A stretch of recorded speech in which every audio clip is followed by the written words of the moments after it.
For any investor, one of the critical and fundamental questions is, am I buying at the right price? Which brings the valuation aspect. There are publicly traded companies. And if we use a standard metric, price to tangible book, we have a landscape at the end of March that reflects a few things. So Joby and Archer, they are at around 4. Eve and Lilium are a little bit higher at 9 and 13. And then ehang stands out at 42, so 10 times Joby and Archer price to tangible book. Now, using this metric, ehang is overvalued using this metric, and ehang is a polarizing company, by the way. Some of it has to do with the fact that they're not Western company, in my opinion. Add the China label to it, and people can go quickly to the extremes. Nonetheless, it's a quantitative fact that ehang is overvalued. So my question to you is it justified? Well, so number one, I think that any of these stocks are an investment for the future.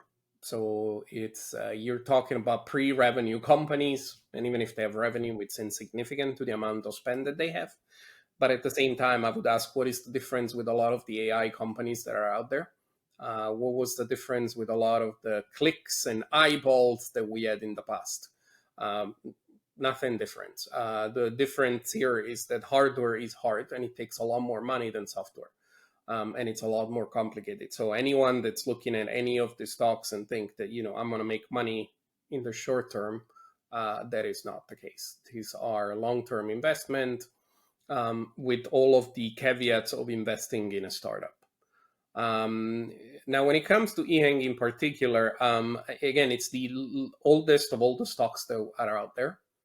And again, I think there is a lot of misconception in the West about the way that the Chinese market works. And I would say, at the end, they are the only company with a certified vehicle that can operate anywhere in the world, meaning in China, because that airplane will never be able to be certified in the US or Europe because of the way that it is. So when it comes to the valuation, then, again, many times the market is irrational. Many times the market is exuberant. So I cannot speculate on the valuation. However, the company has some fundamentals that I think we are not considering, and we cannot start looking at everything with the same lens, because a company in China doesn't operate like the company in the US.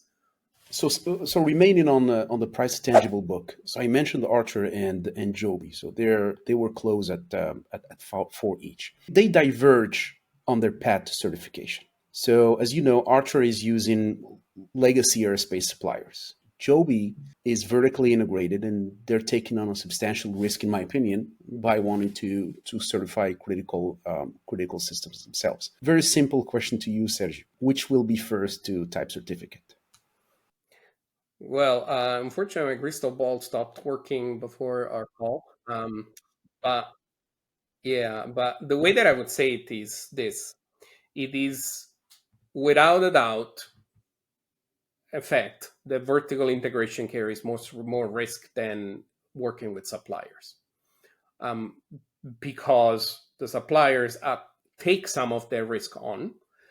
The downside is you do not have full control over a supplier. And having worked for suppliers, I understand how things can go. Now, on the flip side, I think a question that not many people are asking is how much of the risk has been already retired at Joby. And that, I think, it's another piece that is very important. It's a little bit like saying, if you are certifying as a vertically integrated company, you need to climb a 8,000-foot mountain. And if you are certifying with suppliers, it's a 5,000-foot mountain. What it doesn't take into account is how much of those 8,000 foot have already been climbed.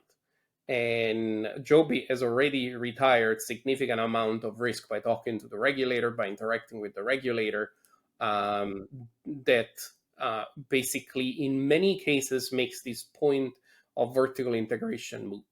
So vertical integration is, with little doubt, the path for better unit economics over the long term. You have control over your airframe. You have control over the critical equipment. You're not locked with vendors who are taking on risk right now, but will make up the money in the aftermarket once you enter into service. But I would think that the Joby team, though, they have an interest in advertising the risk that they have knocked down, basically. They have published the stage 1, 2, 3, 4, and 5, and I think they have the progress there, which is a good thing. But the last mile is the toughest one when it comes to that certification, because now they don't have a TIA yet, right? No one has a TIA. No one has a TIA. So they don't have a TIA. They still have to fly for credit. They still have to talk to the FAA on those flight test results and whatnot. So the amount of risk, and I agree with you on a portion, but I beg to differ on that. Whatever is left to do is the toughest portion of the journey. Would you agree with that? So 2 points. Number one, Joby is a company that is renowned for doing the work, not talking about it. So you have to take that into account, that what you see in the public might not be exactly what's going on behind the curtain. If you look at, announcement of, different companies producing airplanes, et cetera, you had Joby posting this clip of 3 airplanes on their final assembly line. There's no one else in the industry that's making 3 airplanes on a final assembly line. What is the other point that you were making? The other point that you were making is, no one has flown, et cetera, et cetera. So 2 other points. And again, I'm not defending Joby. I'm just providing some clarity around this discussion. If you look at the amount of hours flown, Joby is at 16 to 18,000 hours.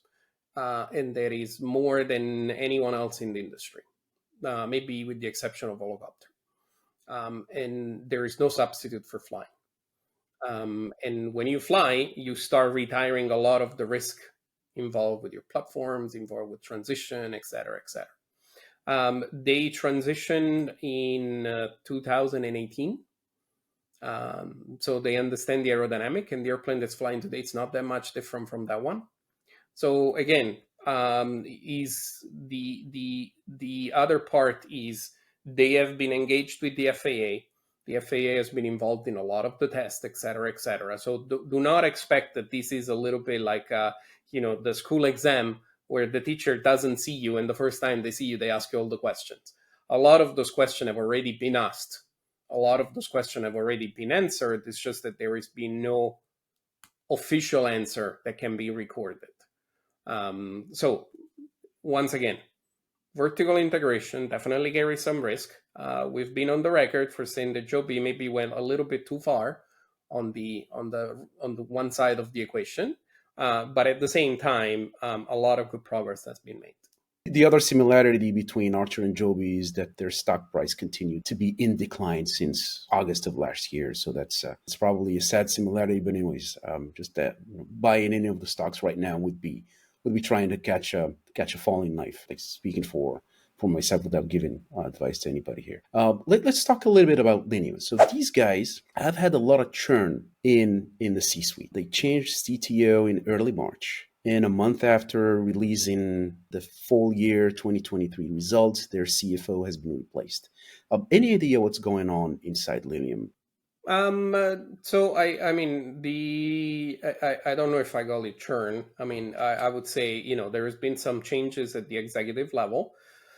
I would say that my concern for Lilium, it's not their executive suite, because Klaus is an Airbus veteran in charge of the A320 production line. So if someone knows how to make airplanes, that's him.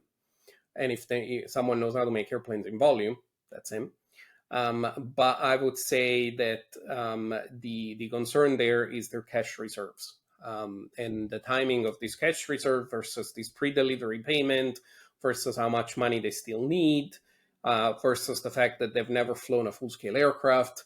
The one they've flown, it's kind of full-scale, but it's 5-seater, so it's smaller than the actual 7-seater that they're developing. So our concern, it's more with the how much cash runway do they have.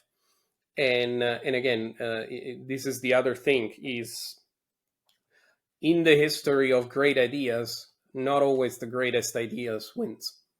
If I switch gears and go to another continent, Eve Air Mobility.